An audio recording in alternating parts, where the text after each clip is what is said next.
ఒకరోజు ఒక వ్యక్తికి యమధర్మరాజు అతను దారిలో కనిపిస్తాడు. కానీ ఆ వ్యక్తికి అతను యమధర్మరాజు అని తెలియదు. అయితే యమధర్మరాజు ఆ వ్యక్తిని నీళ్ల కోసం అడుగుతాడు. ఆ వ్యక్తి నీళ్లు తాగేవాడు, కానీ ఆ నీళ్లను యమధర్మరాజుకి ఇస్తాడు. నీళ్లు తాగాక యమధర్మరాజు ఆ వ్యక్తితో ఇలా అంటాడు, నేను యముని, నేను నీ ప్రాణం తీసుకువెళ్ళడానికి వచ్చాను, కానీ నువ్వు నాకు నీళ్లు ఇచ్చి నా దాహాన్ని తీర్చావు. అందువలన నేను నీ జీవితాన్ని మార్చుకోవడానికి నేను నీకు ఒక అవకాశాన్ని ఇస్తాను అని యమధర్మరాజు అంటాడు. ఈ డైరీ తీసుకొని నీ కోరికలన్నీ ఇందులో రాసుకో, నీకు 5 నిమిషాల సమయం ఉందని యమధర్మరాజు ఆ వ్యక్తితో అంటాడు. ఆ వ్యక్తి మొదటి పేజీ ఓపెన్ చేస్తాడు. దాంట్లో ఏం రాసి ఉంటుందంటే, వాళ్ళ పక్కింటి వాళ్ళు లాటరీ గెలిచి కోటీశ్వరులు కాబోతున్నారని రాసి ఉంటుంది. ఆయన ఏం రాస్తాడంటే, వాళ్ళకి లాటరీ రావద్దని రాస్తాడు. రెండవ పేజీలో తన స్నేహితుడు ఎలక్షన్స్ గెలవబోతున్నాడు అని రాసి ఉంటుంది.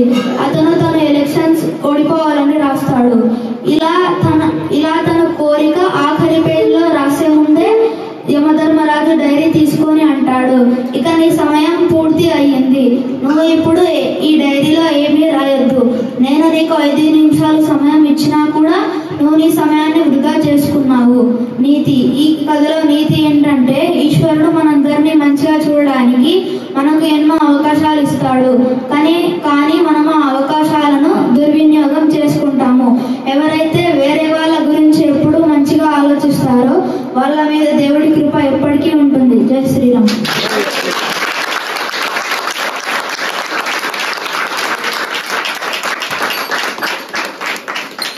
చాలా అద్భుతంగా చెప్పాడండి. ఇంకోసారి గట్టిగా చెప్పాలి కూడా.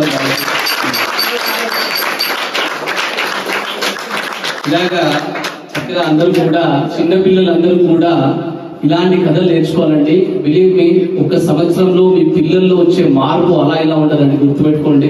చిన్నపిల్లలందరికీ కూడా ఇలాంటి కథలు నేర్పించాలి. ఎందుకంటే చిన్నప్పటి నుంచే ఇలా చేస్తేనే వాళ్ళకి ఆటోమేటిక్ గా వాళ్ళకి అలవాటు అవుతుంది అనమాట.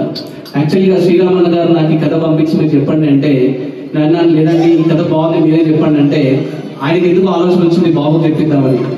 నాకు ఇప్పుడు ఏం ఆలోచన వస్తుందంటే, ప్రతి వీక్ మీ పిల్లలు ఎవరెవరైతే వస్తున్నారో తల్లిదండ్రులు ఒక కథ నేర్పించి తీసుకుంటారండి పిల్లలందరికీ కూడా. ఇలాంటిది మనం ఒకటి స్టార్ట్ చేద్దాం. ఇలాంటివి తీసి యూట్యూబ్ లో పెడితే అద్భుతంగా ఎంతో మంది పిల్లలు మోటివేట్ అవుతారు.